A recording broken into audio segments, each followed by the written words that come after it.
नमस्कार, आपका स्वागत है हृदयम टॉक्स पर। आज हम बात करने वाले हैं कि देवी ने किस तरह से राक्षसों का वध किया और कौन से राक्षसों का वध देवी ने किया और ये राक्षस क्या सिग्निफाई करते हैं। आज हम लॉजिक के साथ समझेंगे ये जो राक्षस होते हैं ये हमें क्यों बताए गए हैं, इनके अलग अलग नाम हैं, ये अलग अलग रूपों में हैं और इनकी अलग अलग क्लासिफिकेशंस है कि अलग अलग कार्य करते हैं। तो ये जो सारे राक्षस हैं ये कौन है, इसके पीछे का लॉजिक क्या है और देवी ने इनका वध करके हमें क्या बताया है, हमें क्या सीख दी है जो हमें समझने की जरूरत है। तो आज की दुनिया में हमें कोई राक्षस नहीं नजर आता, कोई भी राक्षस नहीं है, तो किसको मारना है, किसका वध करना है, देवी क्या बताना चाहती है हमें। तो आज मैं लॉजिक के साथ आपको इन सारी चीजों के बारे में समझाऊंगी कि देवी ने जिन राक्षसों का वध किया है वो सारे राक्षस हमारे अंदर रहते हैं। वो सारे राक्षसों वाले गुण जिसको हम आसुरी प्रवृत्ति बोलते हैं वो क्या है वो चीजें जो हमें असुरों के समान बनाती है। तो आज हम उन्हीं असुरों के बारे में बात करेंगे। तो आज जो भी सारी कथा मैं आपको बताऊंगी वो सब दुर्गा सप्तशती में दिए हुए अध्यायों में से हैं, जहां पर देवी ने बहुत अलग अलग रूपों में अलग अलग राक्षसों के वध किए हैं। तो सबसे पहले हम शुरू करते हैं मधु कैटभ। आपने सुना होगा मधु कैटभ का नाम। मधु मतलब होता है शहद, मीठा मतलब है मधु। कैटभ मतलब होता है मधुमक्खी। अब जहां मधु है, जहां शहद है, वहां मधुमक्खी है। अब इसको आप कैसे रिलेट करोगे आज की अपनी लाइफ से। मधु मतलब जो लोग बहुत मीठा बोलते हैं, आपकी बहुत प्रशंसा करते हैं, आपकी बहुत तारीफ करते हैं, आपको बहुत अच्छा लगता है, वही मधुर लोग आपको कभी हैरानी नहीं होनी चाहिए कि आपके बारे में बुरा भी बोल देंगे। मतलब वो किसी दिन काट लेंगे मधुमक्खी की तरह कैटभ बनकर। तो यहाँ पर जब भी कोई हमारी बहुत प्रशंसा कर रहा है तो उसको बहुत अच्छा मान लेना, उस पर बहुत खुश हो जाना, अपनी वाहवाही पर खुश हो जाना, लोगों का वाहवाही करने की उम्मीद करना, ये सब मधु है जो हम अपने अंदर रखते हैं। हमें बहुत अच्छा लगता है कि सब मेरी तारीफ करें, सब मेरे बारे में अच्छा बोले।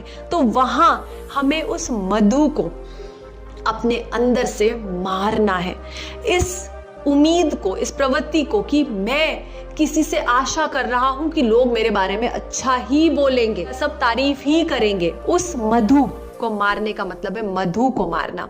कैटभ मतलब कि जो लोग बुराई कर रहे हैं, अब हो सकता है जो तारीफ कर रहे थे वो बुराई कर रहे हो, कुछ दिन बाद आपको अच्छा ना बोल रहे हो, किसी बात पर आपको अच्छा ना बोल रहे हो, या फिर कोई और लोग हैं जो आपके कैटभ की तरह आपको परेशान कर रहे हैं, आपके बारे में बुरा भला बोल रहे हैं और आप उनसे परेशान हो रहे हैं कि वो मधुमक्खी की तरह बार बार डंक मार रहे हैं, बार बार डंक मार रहे हैं, कोई ऐसी बात बोलते हैं जो आपको दुख देती है। तो आपको उस कैटभ को भी मारना है। तो मधु और कैटभ, अच्छी बातें, बुरी बात, कोई अच्छा बोल रहा है, कोई बुरा बोल रहा है, दोनों को अपने अंदर से खत्म करना है। दोनों को अपने अंदर से इस चीज को, इस उम्मीद को खत्म करना है कि मुझे ना मैं खुश होऊंगा ना मैं दुखी होऊंगा। जिसे जो बोलना है उसे वो बोलने दो। हम जब इन मधु कैटभ को अपने अंदर पालते हैं ना, फिर हम अहंकार और क्रोध को भी पाल लेते हैं। क्यों? क्योंकि उम्मीद करना हमें हमेशा, हम उम्मीद करेंगे ना लोग मेरे बारे में अच्छा ही बोले। अब लोग अच्छा नहीं बोलेंगे तो क्या आएगा? गुस्सा आएगा। अच्छा नहीं बोलेंगे तो क्या आएगा? अहंकार आएगा। तो ये अच्छा बोलना, बुरा बोलना, ये सारी बातें जो होती हैं, जो हम अपने कानों से सुनना चाहते हैं ना, जो हमें आनंद दे रही होती है, ये हमारे अंदर मधु और कैटभ को पाल रही होती है और उसे बड़ा कर रही होती है। और जब वो बहुत बड़ा हो जाता है ना, वो राक्षस के फॉर्म में आ जाता है, फिर देवी को प्रकट होना पड़ता है उसे मारने के लिए। अब हम बात करेंगे महिषासुर के बारे में। महिषा मतलब भैंसा। तो अगर आप महिषासुर को देखेंगे ना तो उसका भैंसे का सिर है और पुरुष की शरीर है। तो जो महिषा है वो हमारी महिष बुद्धि, मतलब हमारी भैंस बुद्धि, जहां पर इतना अहंकार है, जहां इतना अहंकार है कि हम किसी की बात नहीं सुनना चाहते, किसी की बात समझना नहीं चाहते, क्योंकि हमें लगता है हम सही हैं।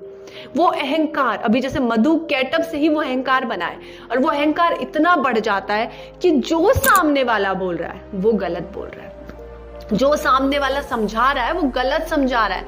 मैं सही हूं, मैं सब सच बोलता हूँ, मैं ही अच्छा हूँ, दुनिया में मैं ही सबसे बढ़िया हूँ और सब लोग बेवकूफ है, मेरे अंदर ही सारी क्वालिफिकेशन है, मैं ही सुंदर हूँ, मैं ही ज्ञानी हूँ। ये सारी चीजें जब अहंकार बहुत ज्यादा बढ़ जाता है तो हमारी बुद्धि क्या हो जाती है, भैंसे जैसी। मतलब क्यों? क्योंकि हम फिर कुछ अडेप्ट नहीं कर पाते।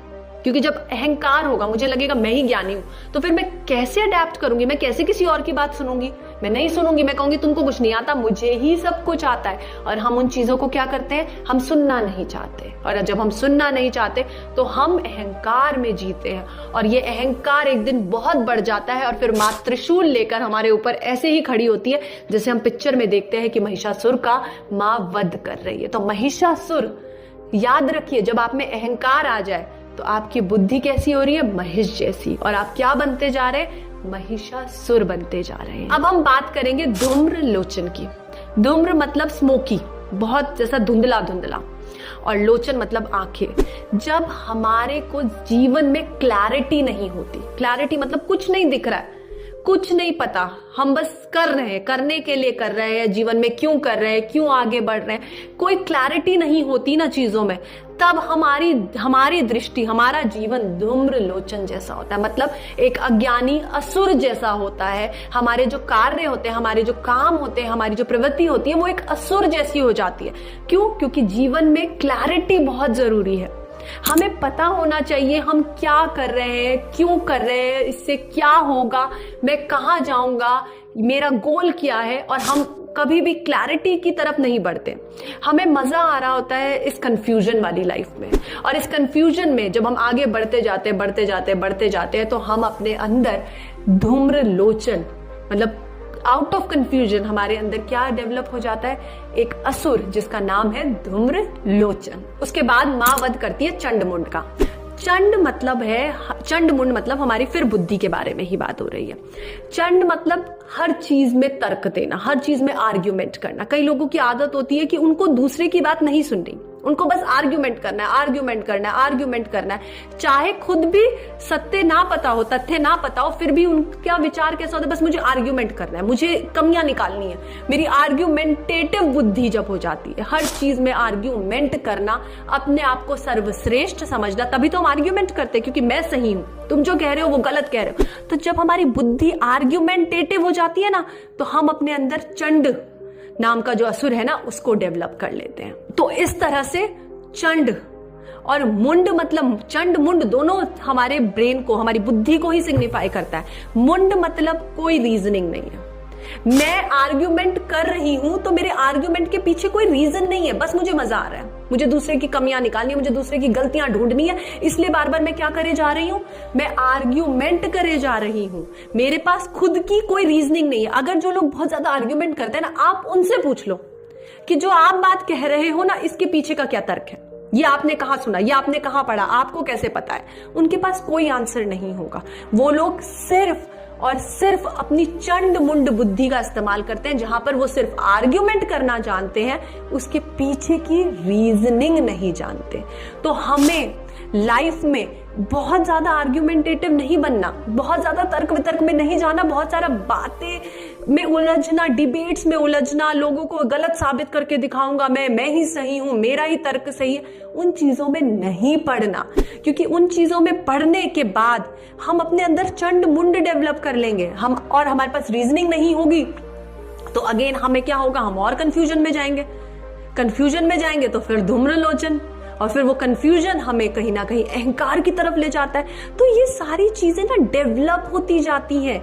ये एक एक करके, ये जो सारे राक्षसों के बारे में हम जान रहे हैं, सुन रहे हैं, देवी ने जिनका वध किया है, वो सब राक्षस आज वो ऐसे नजर नहीं आते, आज वो ऐसे दिखाई नहीं देते कि कोई भैंस जैसा सिर लगा के घूम रहा है, ऐसा नहीं है। वो हमारी इसी बुद्धि में आकर बैठ गए हैं और अलग अलग कोनों में पकड़ के बैठे हैं। हमें सिर्फ उन्हें एक एक करके छोड़ना है।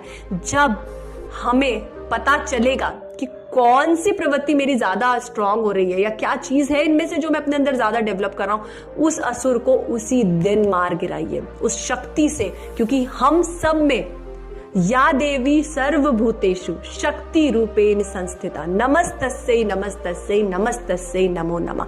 तो वो देवी हम सबके अंदर शक्ति के रूप में है। और किसी भी दिन जिस दिन हम उस शक्ति को इन्वोक करते हैं, उस शक्ति को बुलाते हैं, वो शक्ति आकर इन सारे असुरों का वध कर देती है।